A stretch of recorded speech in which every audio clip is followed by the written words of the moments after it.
But you never know that you could.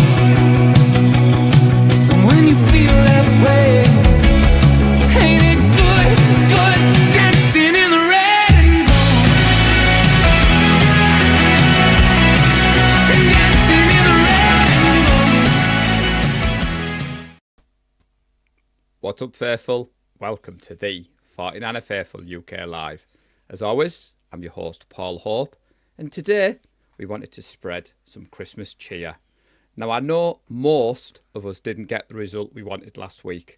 But Lee, it's Christmas time, which means we let in light, we banish shade, we spread a smile of joy, especially in times of need like this. And helping me to do just that, and much, much more, I'm sure, it is, of course, my good friend, the legend that is, Lee Gowland. Now then, mate.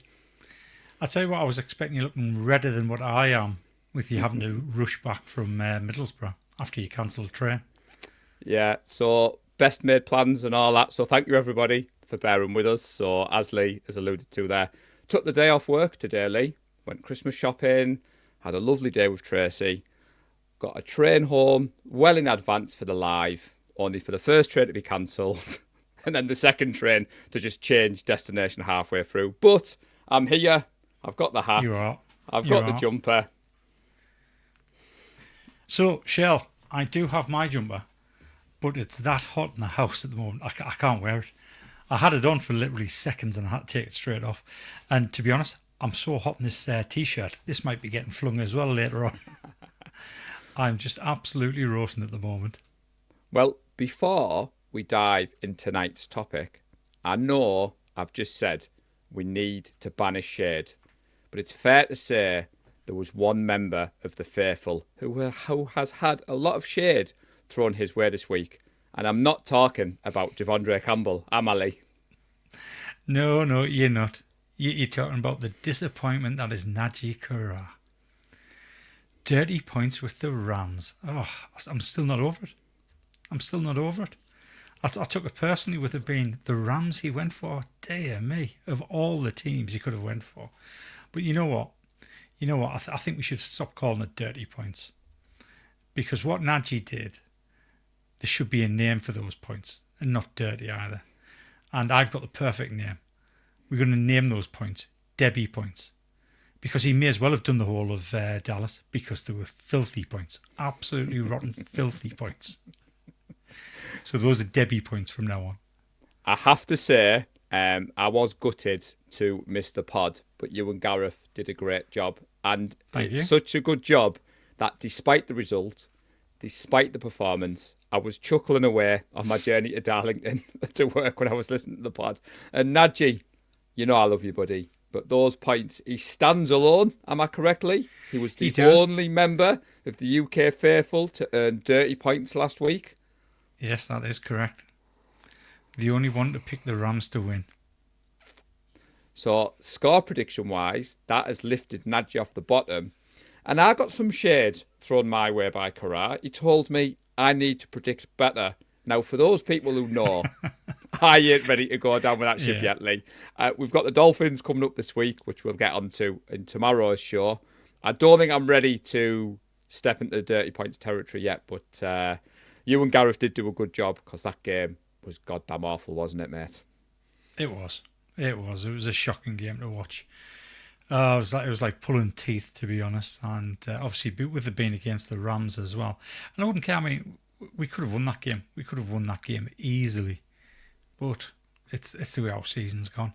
And to be honest, I mean, on some level, it's kind of taken the pressure off for the rest of the season, as far as us as fans to basically watch all the rest of the games and actually enjoy it. Which is why we're going to be talking about who you think or who you'd want to win the Super Bowl, because it's highly unlikely we're going to be there.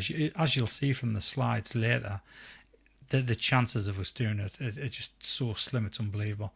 It has to be a perfect storm of teams getting beat for us to be able to clinch a place. Yeah, well, that's why I'm smiling, Lee, because my notes say it does seem highly unlikely at this moment in time that Santa will not be granting us our wish of a Niners Super Bowl win this year, sadly. But we haven't been mathematically eliminated from the playoffs yet. And this is where Chris Wood drops his gif of Paul Hope says there's still a chance. Mathematically, Chris, there is a chance. However, Lee, in the grand scheme of things, I think, didn't Gareth call it a god-like miracle we'd need to happen before the Rams game? That's exactly it. I mean, you know what? How would you feel if all the other results went our way all the way through to the final game and all the results are still going our way, and then we lose it with something like a last-second field goal against the Cardinals? If everything is that's the type of season we've had, isn't it? It is. That would probably happen. We get all the way until the final 10 seconds of the final regular season game, currently in that place to clinch a playoff place, and then the Cardinals can go and kick a field goal and knock us out. That's the way our season has gone. It'll prolong our pain. It'll absolutely ruin our holidays. Yeah, and true. we'll be seething for the next 9 months. I mean, the Christmas miracle that we are all still clinging on to, as you've said, the connotations are out there. I think David Lombardi tweeted out what needs to happen. But like you said, Lee, I'm approaching this weekend's NFL games as the pressure is off. I know we do the content on this side of the pond, but I just want to enjoy the football. And like you said, I'm going to watch the game on Sunday. I'm going to be plugged in to Red Zone. And we wanted to have a discussion tonight, people, because it is unlikely that the Niners are going to be in the Super Bowl. And we've said it before in this show, being an NFL fan in the UK can be a lonely existence. So heading out to a Super Bowl watch party is something that I know a lot of fans like to do. And it's something we did, Lee, prior to the link up with the 49ers themselves. We used to host a watch party regardless of who was in the Super Bowl. Yeah, and they were always good nights. Dare I say it?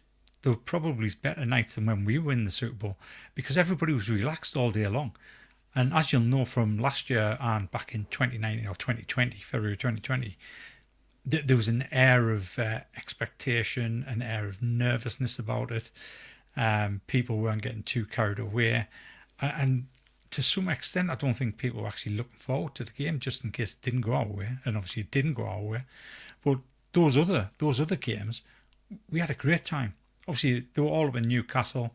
It started off quite small and it grew and it grew and it grew. We went to have a full weekend there on the last one. So we were there the Saturday and the Sunday. We made a whole weekend of it.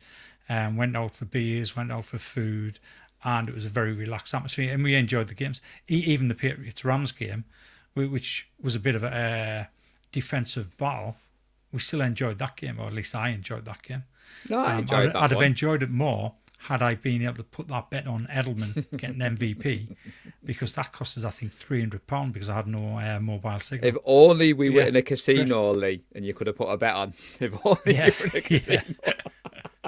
But you've alluded to there, before I joined the 49er Faithful UK, I used to go to the Super Bowl watch party by the NFL Brits Union, they were called. And they didn't have watch parties during the year, but they held a watch party for the Super Bowl. So my first NFL fan event was the Super Bowl 50 up in Glasgow, where it was obviously at Levi Stadium, but it was the Panthers versus the Broncos.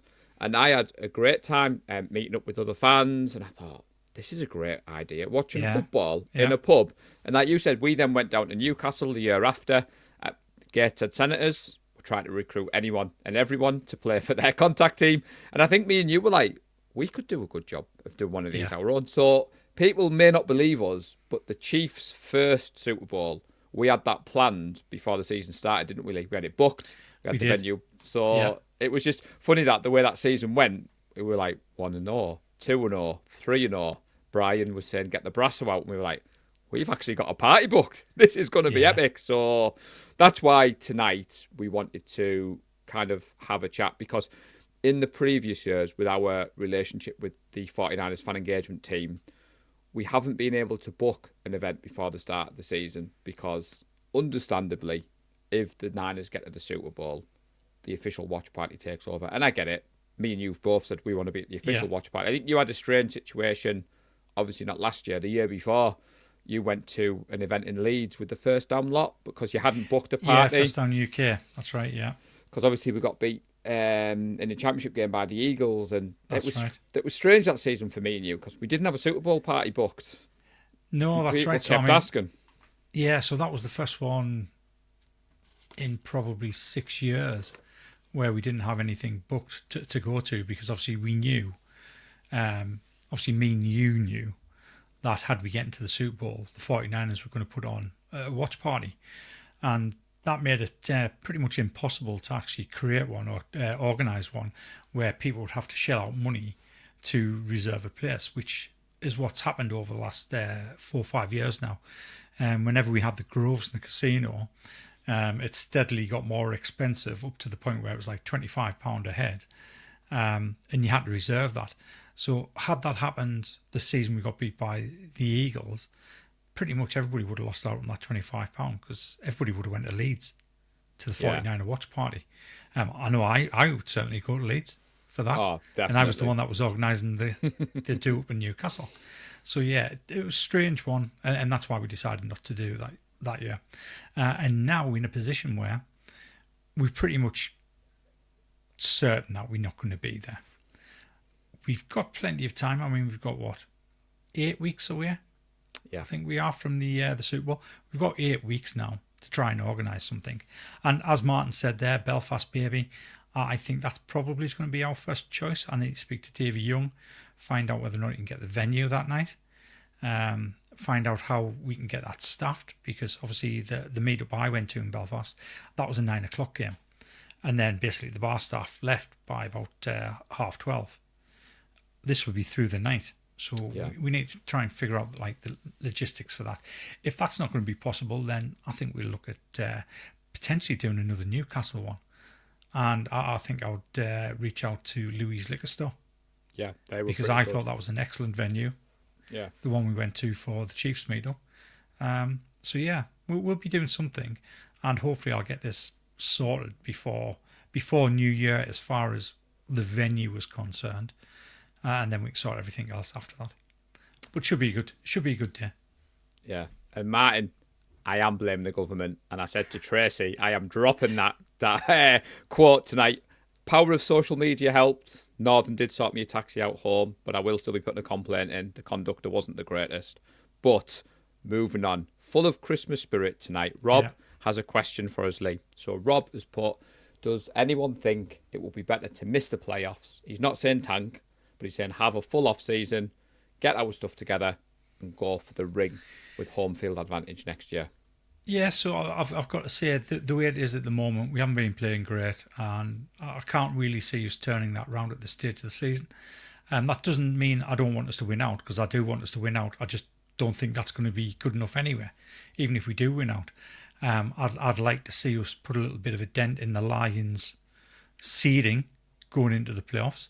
But having said that as well, you'll find out later when we talk about who we want to win the Super Bowl. I do actually want to see them do well. The one of the teams I would like to see do well. But yeah, I want us to win out. It's just a case of I don't think it's going to be good enough to win out. Yeah. So to be fair, Rob, I think this is a conversation most 49ers fans are having. And it's a strange one because for the last 22 seasons, we've either been in the playoffs and made the NFC Championship game, or not in the playoffs at all. So I kind of say what Lee's saying. I don't want us to sneak into the playoffs and be a one and done. I'd rather miss out altogether. I'd rather, take the pressure off us as fans. I mean, I don't know about you, Lee. You chuckled in the group chat when I said, I'm not going down the clickbait route this off-season, and it's already started. I love Twitter. I love engaging with 49ers fans, but some of the content creators, if you've come here tonight to hear me and Lee debate Kirk Cousins versus Brock Purdy, I was just about to it's say not Kirk happening. Cousins. Yeah. It's not happening. Or Sam Darnold, or look, there's 3 games left. It's Christmas. But tonight, Lee, we did want to talk about possible matchups in the Super Bowl. Now, you put we do, but I'd say before we do that, let's just update on news that's happened this week in 49 land, because one of them's really upset me. It's really annoyed me. So obviously we've waived Ambry Thomas, so we kept him on the squad at the expense of Sammy Womack, who we released, and then he was picked up by the Colts. We immediately stuck him onto IR. Although I'm saying immediately, he broke his wrist, didn't he? But he went on to IR pretty much immediately. He's been on IR all season. Now we've released him from IR. We've waived him. So we could have kept Sammy Womack, and Sammy Womack has made an impact at the Colts. He's provided them value, whereas Ambry Thomas hasn't. So that really annoyed us. Other stuff that happened this week, Mason Pline has ended up going on the practice squad IR. I don't know if there's a difference between practice squad IR and full roster IR. Just the way it's been worded, it said practice squad IR. So I would imagine there's some sort of difference there. And we've also signed 2 players, an offensive lineman, Austin Pleasance. He's only appeared in 2 games since 2020. He basically goes to practice squads. Nobody picks him up or nobody activates him to the full squad. And he's only played 2 games. And a linebacker, Chandler Wharton, who's appeared in 20 games for the Panthers, recording 11 tackles, 1 forced fumble, and 1 fumble recovery.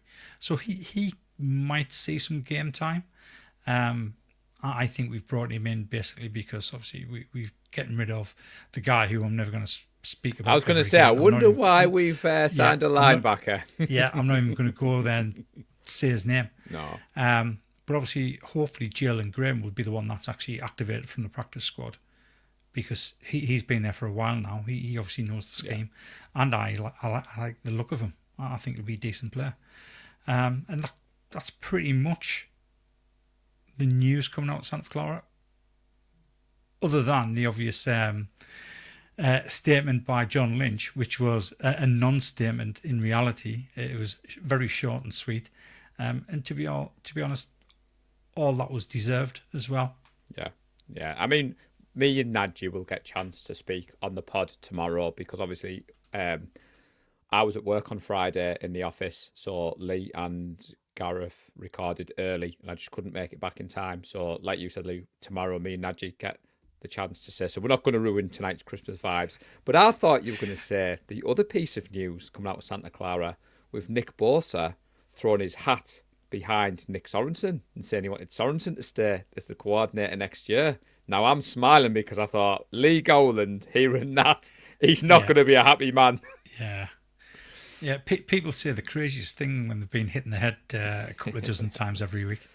I must admit, he's gone through his emo stage. And Steph Sanchez, friend of the show, if you haven't saw her video, it was obvious she was going to get a video out there, but it was pretty epic to see her take on Nick Bosa with his hood up. Kittle has poked some fun. So the reason I've gone down that route, firstly, is a few people are saying, Shanahan's lost the locker room, the vibes aren't there with his team, forgetting everything that's happened in this offseason. Yeah. And you think little things like that where I see Kittle poking fun at Bosa on social media, stuff we do, me, you, Nadji, Gareth, we have a chuckle. We have banter at each other's expense. And to me, I don't think we've lost the locker room. Ambry Thomas tweeting out what he tweeted out on Saturday. I don't know if you've seen that. So he tweeted something out about gathering dust since week 8, make a move, or it was something along the lines of people have said he was goading the Niners, and the Niners have just gone, off you go. And like you, disappointed because in the off-season when we put him on IR, a lot of us were saying it's probably because it saved his career and we'll see what he's got in the off-season because he wasn't doing very well at training camp and it cost your boy Sammy a roster spot. So for him to be released 3 games before the season ends, and the other bits of news you've mentioned, I think they're just kind of bodies that are needed to bring in. You said the offensive lineman. Yeah. I don't think we see Trent Williams rushed back now because there's no need to rush him back. As you said, we were a linebacker short.